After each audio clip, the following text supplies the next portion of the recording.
Well, my name's Jake Simpson, also known as Planet Toast in the FIFA world, and I'm a former professional FIFA player, and now I work full-time for the Newcastle United Foundation as an esports project officer. It's a new role that just started in May, coinciding with this room opening up. So I facilitate this room and look after all the different age groups that we get in here, so I make sure that on games, on age-appropriate games, playing, having fun, learning all the transferable skills. We also have college students in here that come in conjunction with Newcastle College. So we'll have level 2, level 3 students. I think there's 3 full classes at the minute. So they come in here 9 to 5 pretty much all throughout the week. So I don't so much teach, but I'm here to support and help run their enrichment sessions as well. And I also run the British esports. So British esports is a huge competition for all different colleges in the UK to play against each other online. So that happens every Wednesday afternoon. So I'm in charge of facilitating that, getting the fixtures arranged, getting them all in the games, and supporting along with my experience as well. I mean, going back to when I was like 5 or 6, I played on the Nintendo DS, but I don't think that counts as a console. I used to play on the PlayStation 2. I used to play Pro Evolution Soccer back in the day in like 2006. That's where the passion for football games came from, I suppose. And then from there, I progressed onto the Xbox 360, playing all the sort of different FIFA titles from FIFA 11 all the way up until now, so I'd like to think I'm pretty experienced now. I just finished my business admin apprenticeship around 18, 19-year-old, and then I started to get a bit better at FIFA, and then the FIFA competitive scene started to take off a little bit, and then the Premier League got involved with FIFA, and then it sort of worked perfectly with coming to the end of my apprenticeship and then the Premier League starting up. So I was like, right, well, I'm going to go for this, see if I can represent Newcastle United, because obviously growing up, all I wanted to do was play for Newcastle United, and obviously I wasn't quite good enough on the pitch. But now all of a sudden there's this huge opportunity to represent the club playing FIFA. So I thought, I'll go for it, and then I won that, and then it sort of went from there. So I started realising I was quite good when I started beating all my friends all the time, and then playing online, you start progressing through the ranks towards the top elite divisions. And that's when I started matching against other professionals that I was aware of, and then I started beating them as well. So then from there you start looking for different tournaments online that are free to sign up. So I started winning them and then earning a little bit of money, and then that's when I can start saying to my friends and even my mum and dad, look, I'm winning a little bit of money playing this, maybe I'm going to try and give it a go. And then that timed up perfectly with the Premier League starting. So I looked online again, signed up for the Premier League, went straight to Newcastle United, signed up, and then started progressing through the ranks there, and then the leaderboard was on. I started going 20th, 10th, 5th, and then I'm top of the leaderboard. And then the next thing I know, I'm playing in St James's Park, lifting the trophy in front of a bunch of cameras. So I put it all down to the Premier League, the Premier League getting involved in esports. It started up in 2019. So like I said before, I put my name forward to try and represent Newcastle, and there was a huge tournament where I think it was 400, 500 people were trying all to fight for this one spot, and then I qualified to the top 16, and the top 16 qualified to a live in-person event at St James's Park. So that was my first ever experience of anything like that. So I went down not expecting anything, because there was some big names, some established professionals there, and then come the end of the night I had the trophy in my hands, and I was off down to London the next week. Yeah, so the Premier League, there's normally 40 players in the live finals, so 20 on Xbox, 20 on PlayStation, 1 for each Premier League club. So Newcastle have had an Xbox representative and a PlayStation representative. It's been going on for 4 years now, and 3 of the 4 years I've represented Newcastle on the Xbox.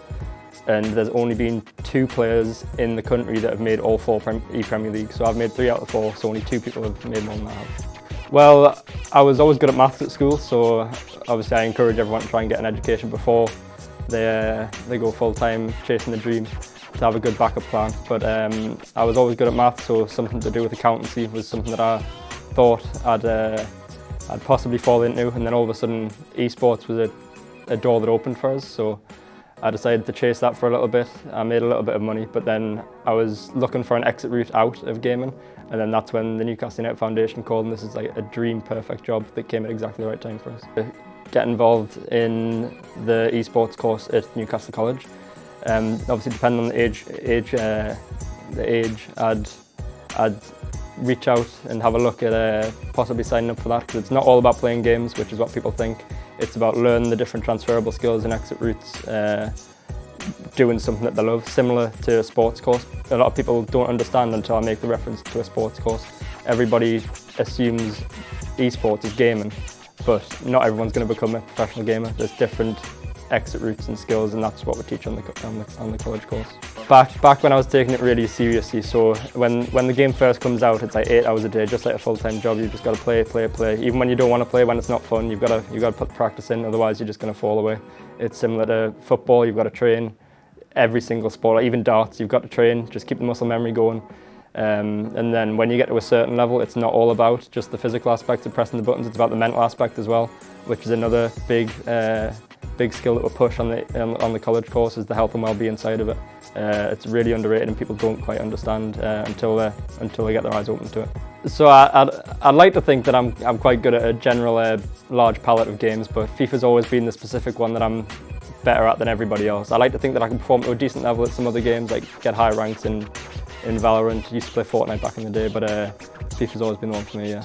Well, the current landscape of gaming at the minute is limitless, and that's something that I've been trying to explain to everybody who's been coming into this room, is that there is no limit on gaming at the minute. It's boomed so much in the last 5 and 10 years, and that's why I'm so grateful for Newcastle United and the foundation getting behind gaming a little bit, to open their eyes to all sorts of different things, because in Asia especially, the gamers over there are treated like royalty. They're more famous than sports players over there. There's millionaires from gaming, just from playing all sorts of different games. My advice to parents would be to support the child in whatever they want to do. Obviously educate yourself first, get a good idea of what they're wanting to go into, and educate yourself on different exit routes as well, and always have a backup plan of proper education as well, just in case. Yeah, so I'd say that the game that I've put the most hours into was definitely FIFA 19. That was where it all started for me. That's when I won the first tournament to represent Newcastle. I think in the world rankings I was about 110th in the world on FIFA 19. So that's definitely the game that I put the most hours into. So every year on FIFA, like you say, the game does change. There is different transferable skills, different patterns, but every game is different, and that's why I'm happy to have performed at such a high level consistently throughout the years, because there's been other players that have been really good at one FIFA and then terrible at the next one. So it's all about, every FIFA is different. It's about trying to figure it all out in the first couple of months of release. So I can only speak for FIFA, but on FIFA, if you're really good, you can grind through the divisions and get the elite division, and then once you're in the elite division, that's when you become eligible to partake in professional tournaments. So that's when you can play against other people, not just in the UK, but globally as well. But the E-Premier League is a really grassroots tournament, so anybody can enter that. It doesn't matter how good, how bad you are. You can sign yourself up online, and then from there, there's online qualifiers. So you'll try and represent your club, and you've got to get to the top 8 or 16 on the leaderboards, depending on the year. It's changed throughout the years. And then once the cut-off, the deadline ends, it's the top 16, then progress on to the next stage, and then it differs club to club, but then you get the last 16, and then the last 16 people have a big tournament together, and then there's one winner. So if you lose the final, it doesn't matter how well you've done previously, you're out. So, and then from there, you go in the final 40, 20 on each console, all go down to London, all partake in the Big E Premier League. Last year it was at here East in the Olympic Park. So you arrive there on the day and everyone's together, a huge big arena, all different television cameras, media days, everything. You get the proper treatment. So I like to think I'm okay in the region, but then when you open that up to nationals and international tournaments, you can really tell the difference. It's like anything, the competition at the highest level is ridiculously insane. It's like there's professionals there who are on salaried contracts, who are full-time professional FIFA players, earn a really decent living from it, who play every single day, every single week, every single year. Well, the one thing Newcastle fans always wanted was hope, and now that we've got that hope, there's a real buzz around the city, not just in-house in the foundation, but just in the city in general. You can tell that on a match day if you just go into the city, not even just to the game, just in the city, there's a real buzz, and that's all we ever wanted, was a bit of hope. And obviously now that the results are picking up on the pitch, the possibilities are endless, and it's really exciting. The best thing about being a gamer is just doing something you love, and that's all that I wanted from life, was to do something that I loved. I didn't want to go into a job that I didn't have my heart into. So doing something you love is definitely the best thing. So my future is hopefully getting the word out about esports, progressing this room in general, getting as many people as I can in through the door and just spreading the word, trying to end the stigma around gaming and opening people's eyes to the different opportunities that it can bring. So for me, there was actually a tournament in lockdown that I think was Leyton Orient set up, and Newcastle United reached out to me and to see if they wanted to get involved, if I wanted to get involved. So I was like, yeah, of course. So Newcastle United signed up for that, and the round 1 draw came on, and I was against some League 1 or League 2 team, and they asked us to stream the game. So I was like, okay, I can stream that, that's fine. I was expecting like 30 or 40 viewers. So I went downstairs to go and get a drink, and I come back up and there's 3,000 people watching us. So all of a sudden, like, I'm just a bit taken back, and then I won that game 3-0 and then came off the game, loaded up social media, and Newcastle United, it was all over their Twitter because during lockdown everyone was starving for a bit of football action. So everybody and all the Newcastle fans got behind the ultimate quarantine tournament, it was called. So that was a real buzz, that little journey, winning 2 or 3 games in front of 3,000 people. So I've noticed personally in the last 4 years the competition in the North East has went up a lot, and I think that's put down to, like I say, different football clubs around the region, not just Newcastle United, actually investing in it and opening up the eyes of everybody in the region that gaming is a possible career. So that's motivated a bunch of young teenagers to start putting the hours in, and really from a grassroots level you can definitely see that the standard is up. So I'd definitely say Newcastle is the forefront in the North East, but I know that there is a couple of players from Middlesbrough as well. I'm not so sure about Sunderland, but Middlesbrough have a couple of players who are quite good. There's one lad who's been to World Cups a few years ago from Middlesbrough.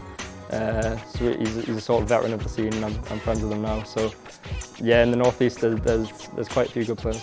I mean, I'm lucky enough to have represented the club 4 times now, and it never ever gets old. I say that in every single interview I've ever done. It does genuinely mean the world to us to be able to represent not only my boyhood club, but such a big club as well. And being at the forefront of FIFA for Newcastle United, it is the best thing in the world.